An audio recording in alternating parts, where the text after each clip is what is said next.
Bonjour, je m'appelle Thomas Basset, je suis directeur général de l'Association pour la santé publique du Québec et je vous souhaite la bienvenue à cette activité qui se déroule dans le cadre de la 4e édition de la Semaine de la santé durable. Alors le thème de cette année, Ensemble pour la réduction de la maladie, évoque bien le grand besoin de mobiliser tous les secteurs de la société et de réunir des personnes de tous les milieux pour réduire la pression sur le système de soins. Cette semaine, nous aurons la chance de rencontrer une multitude d'intervenantes et d'intervenants de différents milieux afin d'explorer les maladies et leur réduction au Québec, en lien d'ailleurs avec notre livre de la réduction de la maladie, qui est disponible gratuitement sur le site internet moinddemaladies.ca. Alors aujourd'hui, j'ai le grand plaisir d'être en compagnie de Félix-Antoine Guérin de l'organisation L'Anonyme pour parler de la crise des surdoses au Québec. Bonjour Félix-Antoine, ça va bien? Salut, ça va très bien, toi? Ça va très bien. Merci beaucoup en tout cas d'être avec nous aujourd'hui. Alors Félix-Antoine, vous avez débuté dans le milieu de la réduction des méfaits en co-créant un collectif qui est nommé Vol Plané ou Flying Safe, un Mhm. organisme par et pour offrant des services dans les milieux festifs underground de Montréal. Vous êtes à l'Anonyme depuis maintenant presque 6 ans. Vous avez débuté sur le terrain, puis avez cheminé vers un poste incluant davantage de gestion au cours des dernières années. Maintenant, vous êtes à la coordination du programme d'intervention de proximité. Vous dirigez votre pratique sur l'accompagnement clinique de votre équipe et la mise en place de nouveaux volets à la pratique d'intervention à l'Anonyme, dans l'analyse de substances, l'inclusion des personnes ayant du savoir expérientiel et l'inhalation supervisée. C'est bien ça, Félix-Antoine? Exactement. Pas mal de travail de votre côté quand même à l'Anonyme. Ouais, c'est définitivement une période où on est en développement, puis il y a bien des affaires qui se passent, mais ça rend ça juste plus intéressant. Ouais. Génial. Alors, on va commencer par le commencement, en sachant davantage, en fait, quelles sont les initiatives, en fait, de l'Anonyme pour, répondre justement à la crise des surdoses de votre côté? Ben écoute, notre investissement au niveau de la crise des surdoses débute il y a peut-être justement 6 ans, 6 ans et demi, avec l'ouverture des SIS à Montréal. Donc voilà, nous autres, au niveau de l'intervention, ça se fait surtout via des mobiles. Du coup, quand je vais parler d'intervention, je vais toujours faire référence justement à nos différents mobiles qui incluent le site d'injection supervisé. Donc voilà, au niveau de nos initiatives, je dirais en premier lieu, il y a le SIS Mobile à l'intérieur duquel on accueille des personnes qui souhaitent s'injecter sous la supervision de l'équipe d'intervention. On fait ça de nuit et maintenant de jour. Ensuite, il y a aussi notre nouvel autobus qui s'en vient. À partir du mois de juin, en fait, on va être en mesure d'accommoder des usagers qui souhaiteraient venir consommer soit par injection ou par inhalation dans notre nouveau mobile, donc nouvel autobus. Euh, Puis ensuite, ben, ça prend différentes formes dans nos autres mobiles où on fait de l'intervention aussi. Ça peut être de la distribution de tests fentanyl Mmh. ou encore de la naloxone, qui est un médicament accessible pour tous puis qui permet de renverser les effets des surdoses aux opioïdes. Et justement, en fait, dans quelle situation, l'équipe d'intervention peut être-elle appelée, justement à travailler sur le terrain chez vous? Ben, comme je disais, nous, on est dans des mobiles. On travaille majoritairement de nuit et de soir. Mmh. Si on regarde un petit peu plus notre implication au niveau de la crise des surdoses, comme je dis, c'est majoritairement via notre site de consommation supervisée qui est donc Ouais. le SIS.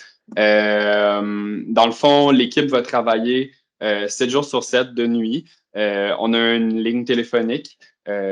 Donc, les gens peuvent nous appeler à n'importe quel moment durant le quart de travail ou même un peu avant. On rappelle au début du quart de travail Mmh. pour nous communiquer, dans le fond, le désir d'utiliser la salle. Si on est Ouais. disponible, bien évidemment, on se déplace immédiatement dans leur direction et on est capable d'accueillir jusqu'à 2 personnes à la fois à l'arrière du véhicule qui se transforment en salle de consommation supervisée.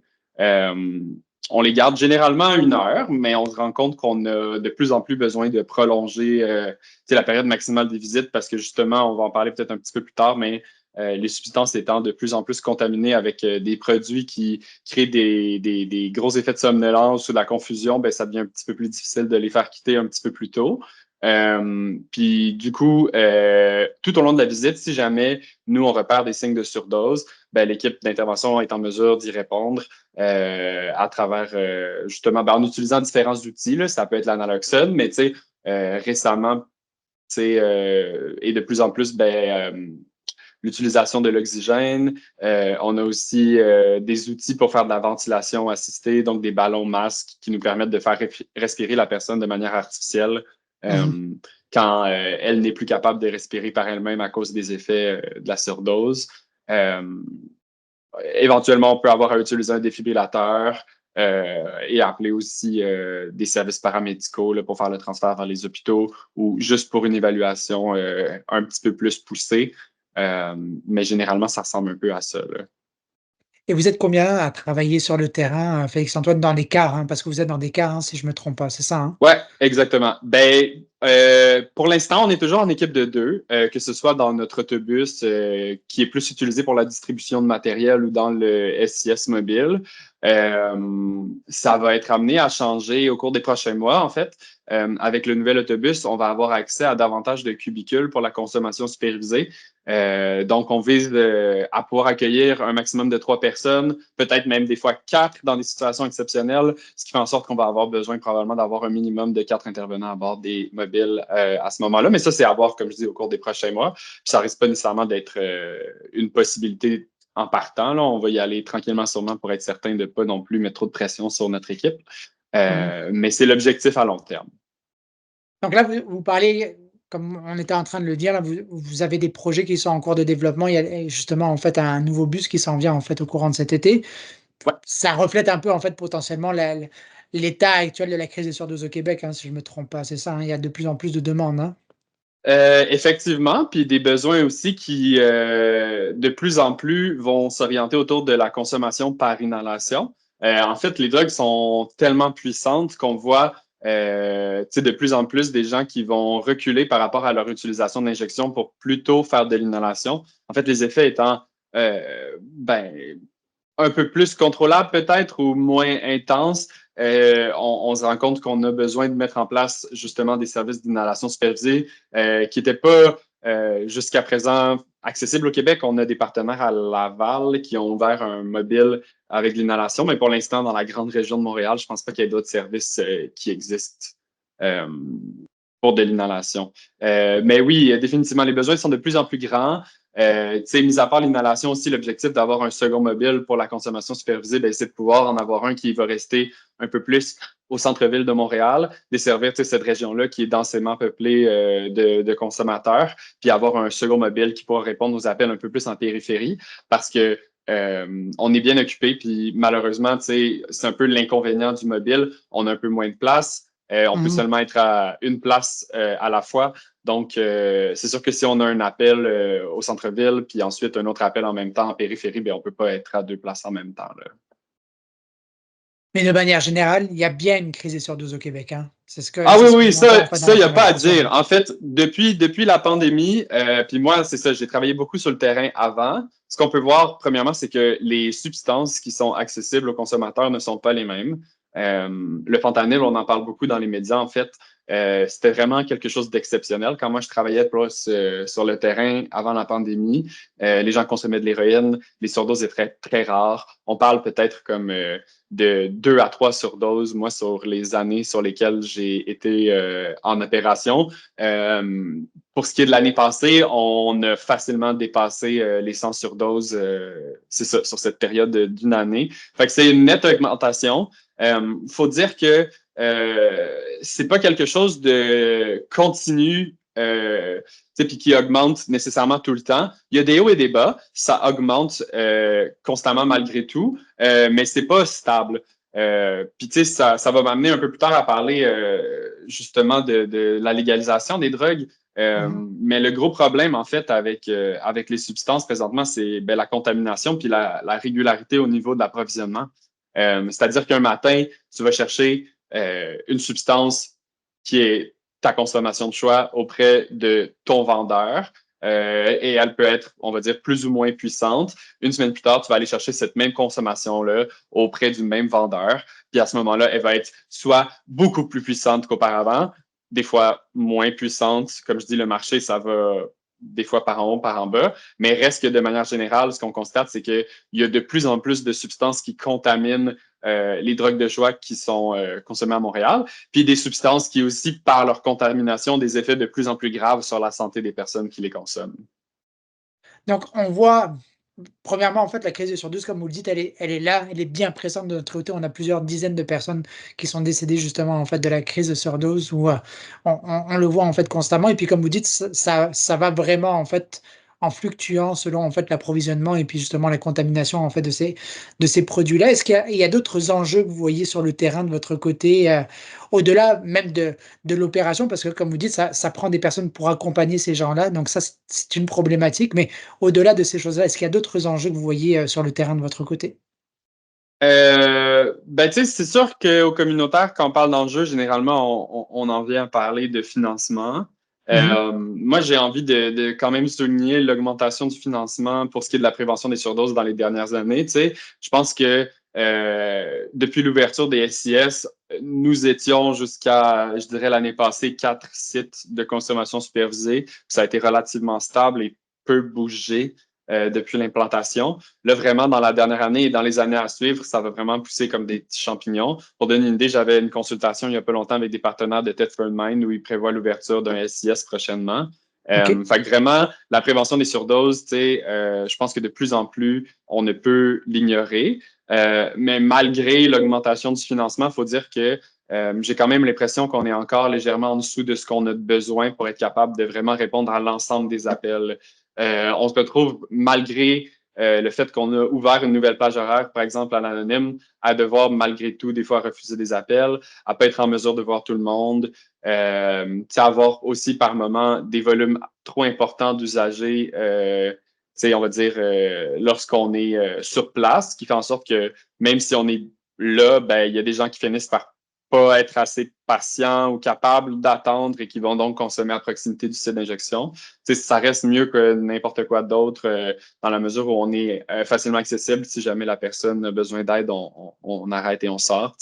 Mais je pense que l'objectif ultime, ce serait que à n'importe quel moment au Québec, lorsqu'une personne souhaite consommer sous supervision, ben, on puisse y répondre rapidement ouais, et de manière efficace, en fait. Là.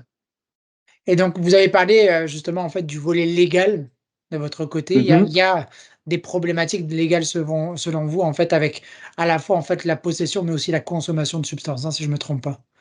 Ben, c'est sûr que c'est un peu ironique de se dire qu'on finance de plus en plus des mesures pour protéger la santé des gens qui consomment sans vraiment s'attaquer au nerf de la guerre qui est le fait que ces substances-là, par leur statut illégal, amènent les gens qui les consomment à avoir un genre de statut assez précaire.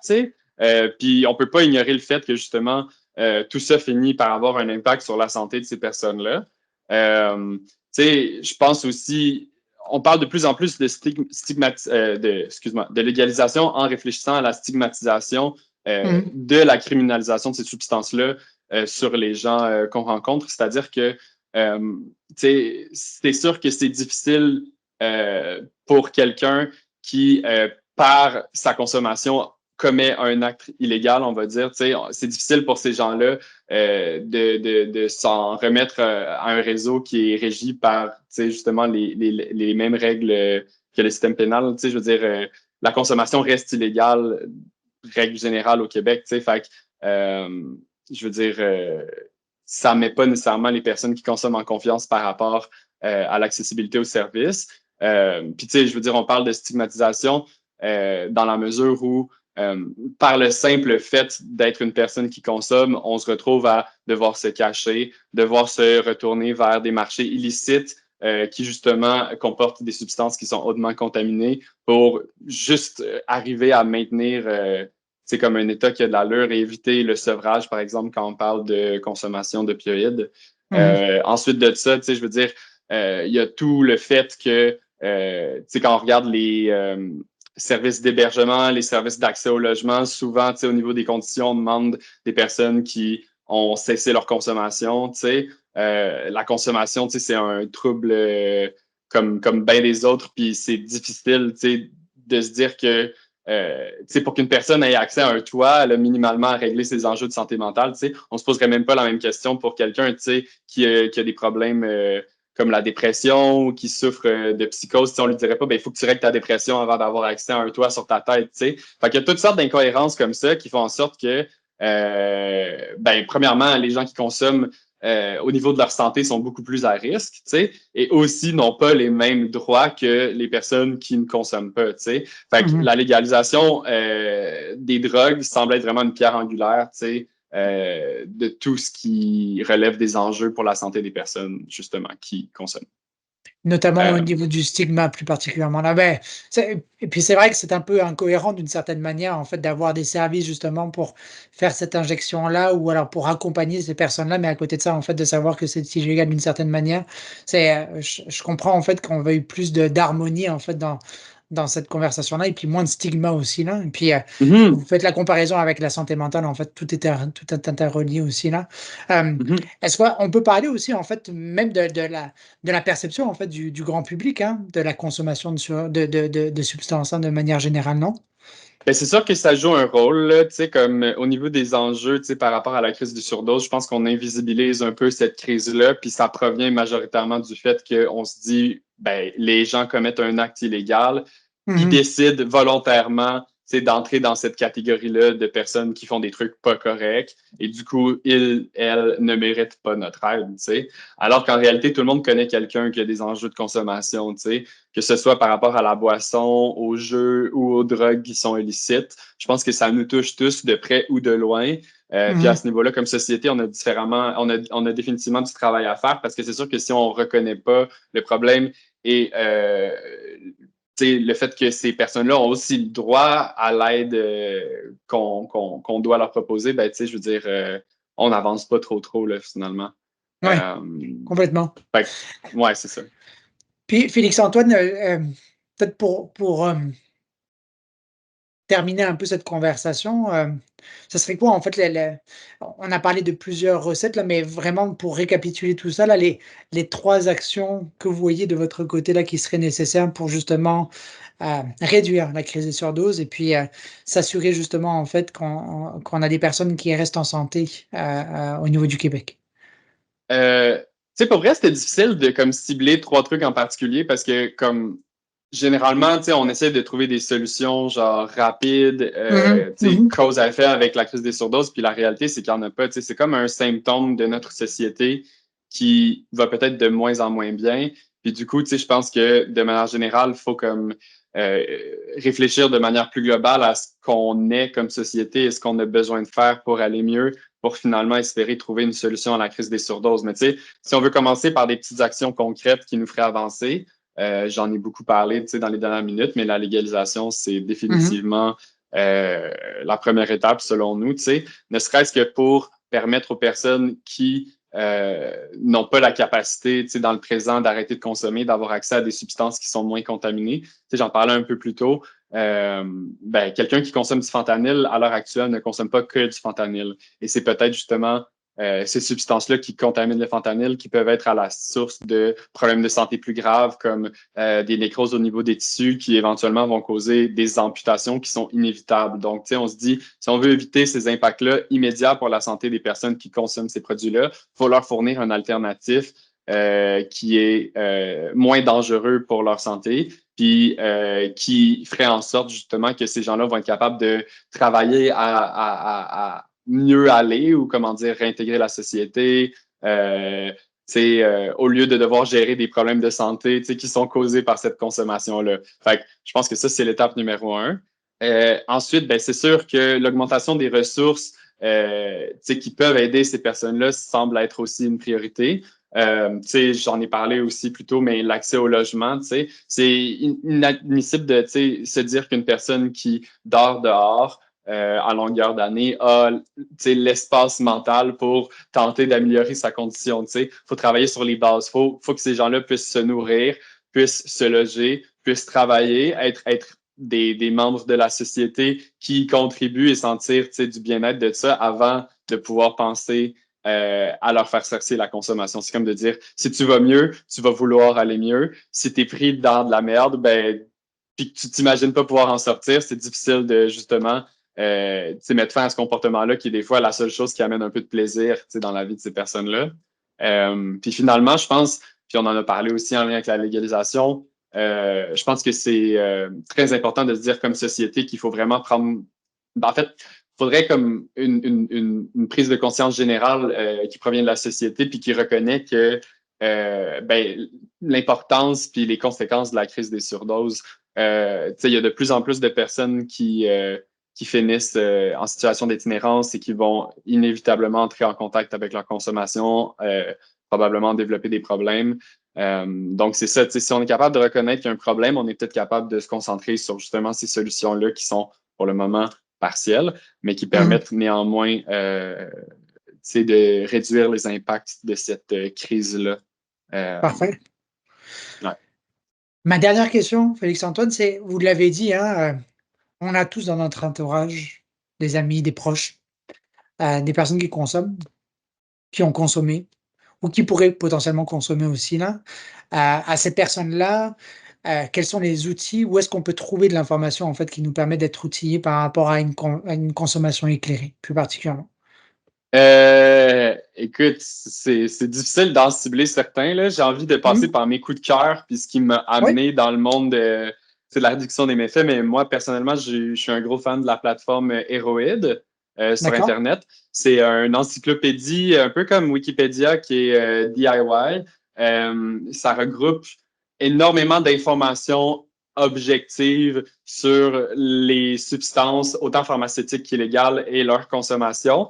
Mais vraiment, mon coup de cœur par rapport à cette plateforme-là, c'est un forum, en fait. Pour chacune des substances, il y a la possibilité pour les personnes qui utilisent le site web de faire des entrées sur le forum.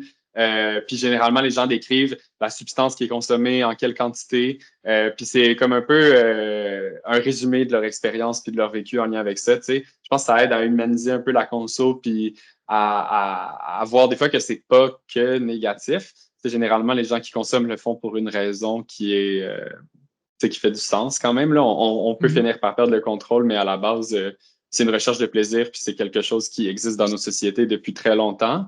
Euh, puis sinon, je veux dire, informez-vous sur les organismes communautaires dans votre quartier. Généralement, c'est un peu un bon point d'ancrage. Puis de là, chaque organisme a leur spécialité et ont aussi la capacité à leur tour de vous référer vers d'autres services, d'autres points d'accès.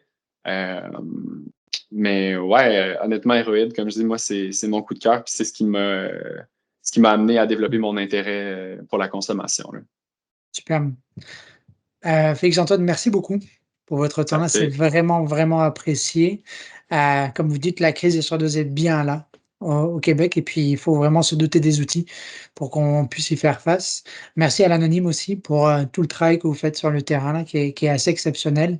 On aura la chance en fait de se reparler en fait dans le cadre d'autres, capsules d'information. J'invite les personnes en fait qui nous regardent, ou qui vont nous regarder en fait à l'avenir à aller voir en fait les autres capsules vidéo en fait qui ont été faites autour de la semaine de la santé durable. Félix-Antoine, merci à nouveau pour votre temps. C'est vraiment apprécié. Ça fait vraiment plaisir. Merci à toi.